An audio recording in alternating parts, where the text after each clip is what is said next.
business segment of the diagnostic industry consists of the pathology testing services and the image diagnostic services. If you recall, in part 2, we discussed in detail about this market segmentation. In this video, we will see more details about the different test classification and what insights these carry for the diagnostic chain business. First, let us focus on the image diagnostic services, which is relatively simple. Before proceeding any further, I would wish to share a caution that the contents of this video should not be looked into for any academic purposes, because this is not an academic way of classifying the different tests. These, whatever you see, is what I have pulled out from different RHPs or from the annual reports of the listed entities. But in website or internet, you find a wider range or different methods of classification. The image diagnostic services is further divided into low-end and high-end radiology, which has the following test, which is listed in the left side of the screen. And the main business diagnostics is these equipments are very costly and the patient needs to go to the equipment. Unlike a pathology test where a sample can be collected and transported using logistics to a central lab and tested, here the patient has to go to the lab for testing. Since this is not, because of this, it's not scalable. Means you cannot collect hundreds of samples and send it to a central lab in case of image diagnostic services. So the inference here is this particular business is asset heavy, equipment is costly and cannot be scaled easily. And one more aspect is, if you recall in part 4 of the video where we discuss about the diagnostic industry ecospace, where the regulations, some of the regulations were mandatory for the image diagnostic services. So here regulations also come into picture. In all the above parameters, the diagnostic chains, that is the organized sectors, have a upper hand because they are in a position to invest and buy these costly equipments.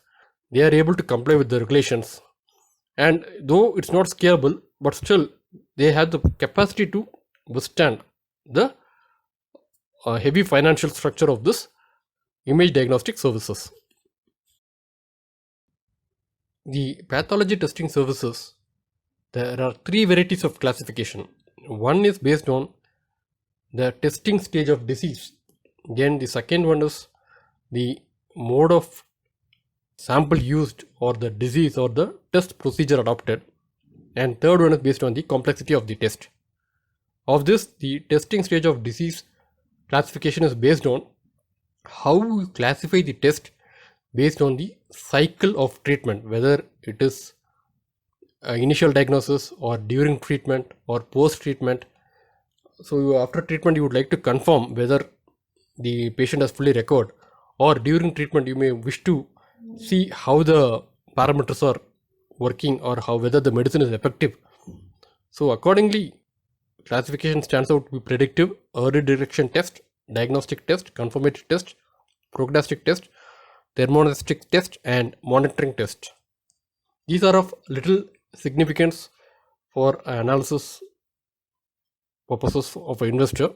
So we will now move on to the next way of classification.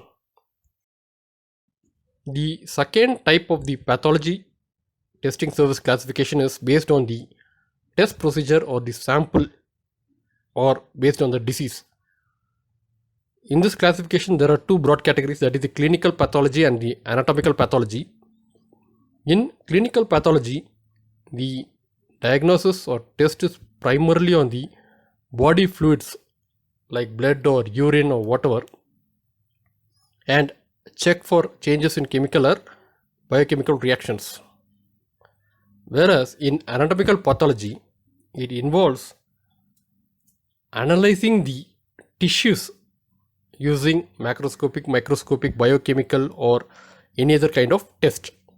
This is more common in cancer kind of treatment where they try to remove the tissue and examine using these equipments to identify the stage of the disease or the progress of the disease.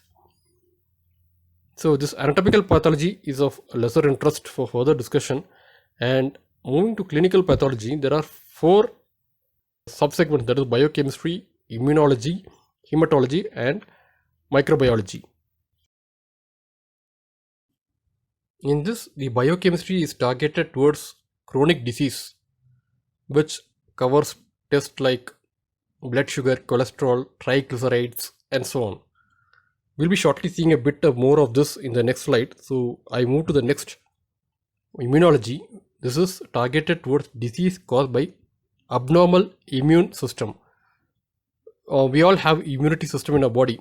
If there is anything abnormal happening in it, people can get a variety of diseases, and the immunology aims to identify or test these aspects. The third one is hematology, the disease which affects the blood of the patients, like the blood count or the size and shape of the blood cells, which is all related to anemia, leukemia, etc.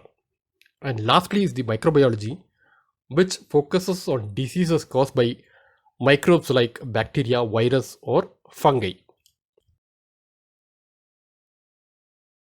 Of these four, biochemistry has an interesting dynamics which we will discuss in detail. Among the four tests what we saw, you will see that biochemistry has a larger share among the clinical pathology test. It nearly has 40% of the revenue or share. It is mainly to analyze the blood sample of the patients against the values of a healthy blood sample or a benchmark, and to arrive at the condition of the patient. They are mostly related to chronic diseases which are related to lifestyle, and the specialty of this particular test is that there is little or no human interference in the test. The blood sample along with some reagents is mixed and put in the machines, and the machine directly reads out the values. You don't need a pathologist to see, examine, and put the values. And this particular segment is a very high growth segment, and it's highly scalable, where you can collect multiple samples from multiple locations, transport to a different lab in the state capital, say Mumbai or Chennai or Bangalore, do the test there and share the results. This is purely possible by hub and spoke model, which we'll see in the coming videos. Then moving on, this biochemistry enjoys a volume based advantage, means higher the volumes, the lower the cost of unit cost of the test. So that also is a different dynamics which we will be seeing in the coming videos, like how the volume affects or brings benefits to the cost benefits to the diagnostic companies. The main drivers of this biochemistry testing is rising income levels and awareness or focus of the population on the chronic diseases. The last is the based on complexity of test.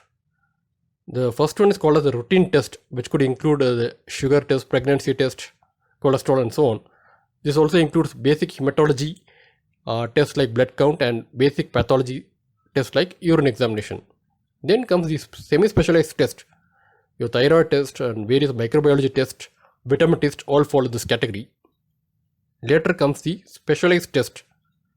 This is a very big bucket which includes microbiology, histology, oncology, immunology, and so on. A lot of specializations are there. We discussed that the diagnostic industry has three main players, that is organized, unorganized.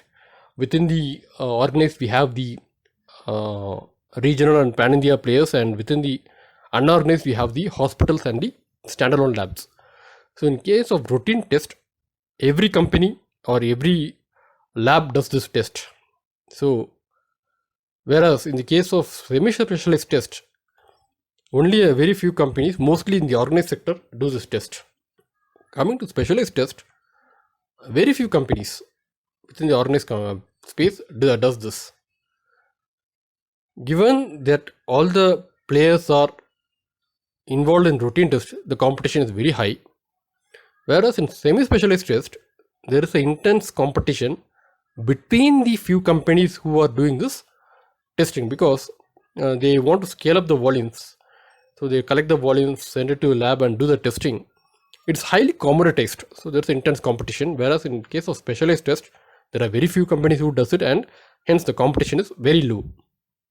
So looking in the angle of volumes, routine tests there are high volumes. Semi-specialized tests have very high volumes, whereas specialized test volumes are very low. So far in this 4 or 5 parts, I have covered most of the basics which is required to understand the diagnostic industry. From the next video, we will discuss the investor insights for this industry, and the first and foremost is the how the reagents have a big impact on the business dynamics of this diagnostic industry. Then we'll see the competition of the industry, the pricing dynamics, and many more topics.